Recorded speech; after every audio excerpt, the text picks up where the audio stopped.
Sens d'évolution spontanée d'un système chimique, 3 questions sur les piles. Question numéro 1. Avec l'indication de l'ampèremètre et son branchement, donnez l'équation globale de fonctionnement de la pile. Pour trouver l'équation globale de fonctionnement de la pile, on va procéder par étapes. L'équation globale de fonctionnement de la pile, c'est la somme des deux équations de réaction dans les demi-piles. L'équation de réaction chimique pour les deux demi-piles va se trouver à partir des couples redox des demi-piles, sachant où il y a oxydation et où il y a réduction. On va donc se poser d'abord la question, qui est oxydé, c'est-à-dire qui cède des électrons, et qui est réduit, qui reçoit des électrons. On sait que là où arrivent les électrons, il y a réduction, et là d'où partent les électrons, il y a oxydation. On va donc se poser auparavant la question suivante, comment circulent les électrons? Et les électrons circulent dans le sens contraire du courant. Et donc la première question évidemment sera comment circule le courant. Le sens de circulation du courant sera donné par les indications et le branchement de l'ampèremètre. Pour trouver le sens de circulation du courant, on va regarder précisément l'ampèremètre et repérer la borne COM et l'autre borne, ici matérialisée par la flèche rouge. Si le courant relevé est positif, cela signifie que la borne, matérialisée par la flèche rouge, est branchée sur la borne positive de la pile. Ici, ce serait la lame de cuivre qui serait la borne positive. Si le courant mesuré était négatif, cela signifierait que la borne, repérée par la flèche rouge, serait branchée sur la borne négative de la pile.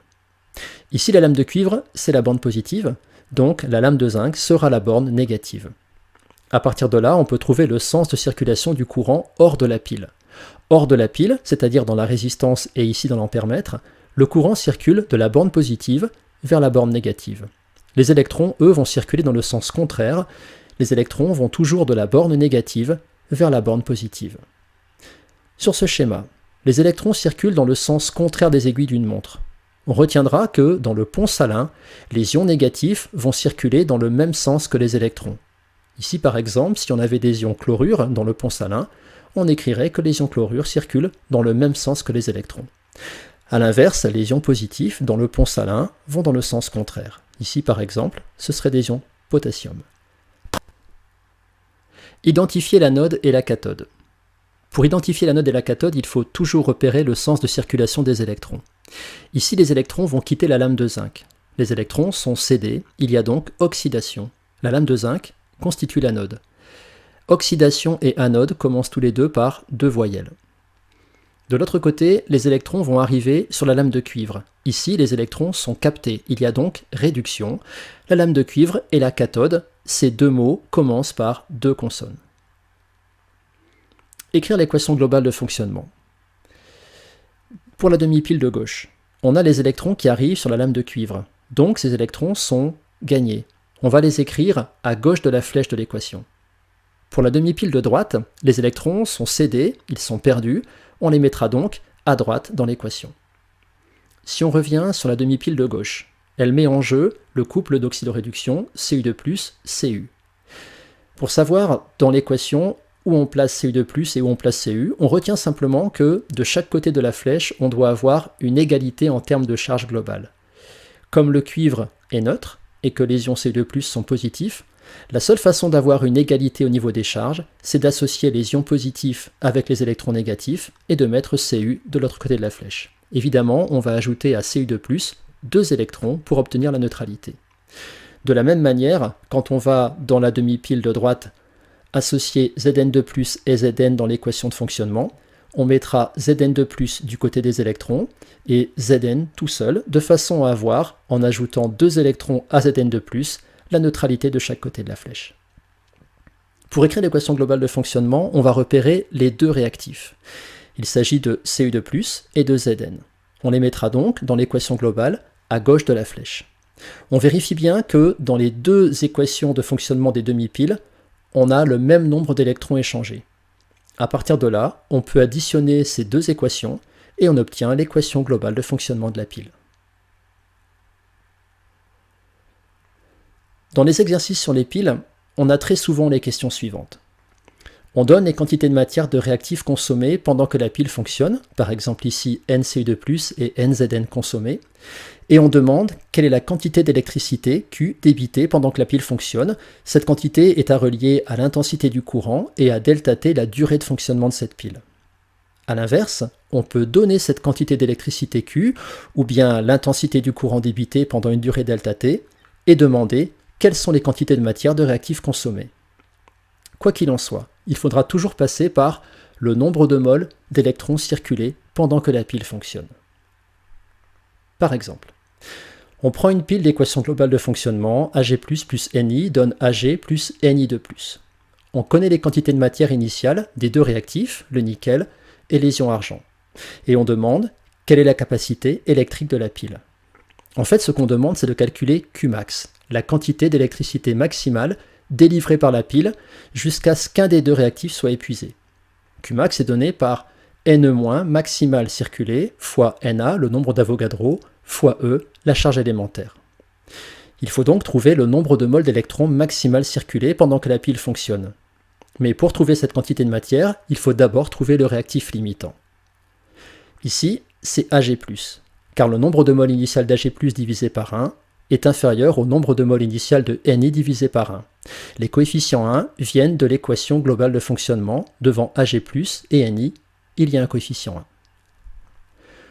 Pour trouver le nombre de moles d'électrons maximal circulé, on va prendre l'équation globale de fonctionnement et on va se concentrer sur le couple Ag+, Ag. Ces deux espèces sont reliées par l'équation Ag+, plus un électron donne Ag. De cette équation, on va déduire que le nombre de moles d'Ag+ consommé divisé par 1 est égal au nombre de moles d'électrons circulés divisé par 1. Les coefficients 1 sont les coefficients qui sont présents dans l'équation précédente devant Ag+, et l'électron. On en déduit donc que le nombre de moles d'électrons circulés au maximum sera égal au nombre de moles initial d'Ag+, c'est-à-dire 5,0 fois 10-3 moles. On peut ensuite calculer Qmax.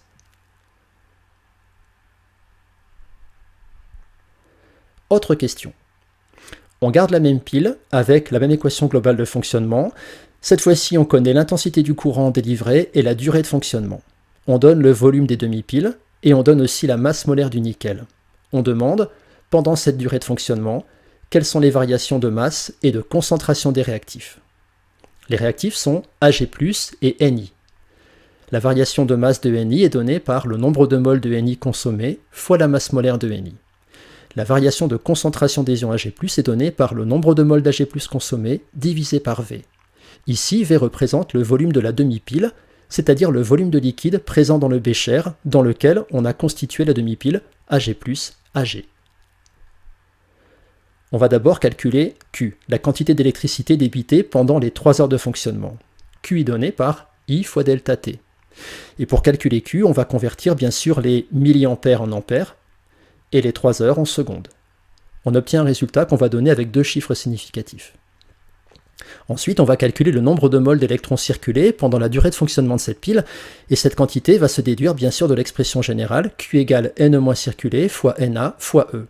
En modifiant cette formule, on obtient N- circulé est égal à Q divisé par Na fois E. À partir de cette quantité d'électrons circulés, on va pouvoir déterminer les quantités de matière de Ni consommées et de Ag+ consommées. À nouveau, on va se baser sur les équations de réaction des demi-piles. On prend l'équation globale de fonctionnement, et pour chaque espèce, on va écrire l'équation de fonctionnement de la demi-pile. Ici, Ag+ et Ag sont reliés par la relation Ag+ plus un électron donne Ag. De cette équation, on déduit que le nombre de moles d'Ag+ consommé sur 1 est égal au nombre de moles d'électrons qui a circulé sur 1. De même, pour Ni de plus et Ni, on va avoir la relation Ni est égal à Ni de plus 2E-. Cette fois-ci, on aura le nombre de moles de Ni consommé sur 1 est égal au nombre de moles d'électrons circulés sur 2.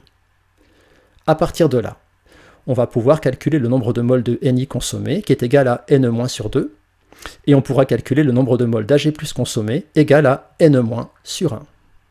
Une fois qu'on a ces deux quantités de matière consommées, on peut calculer la variation de masse de Ni et la variation de concentration d'Ag+.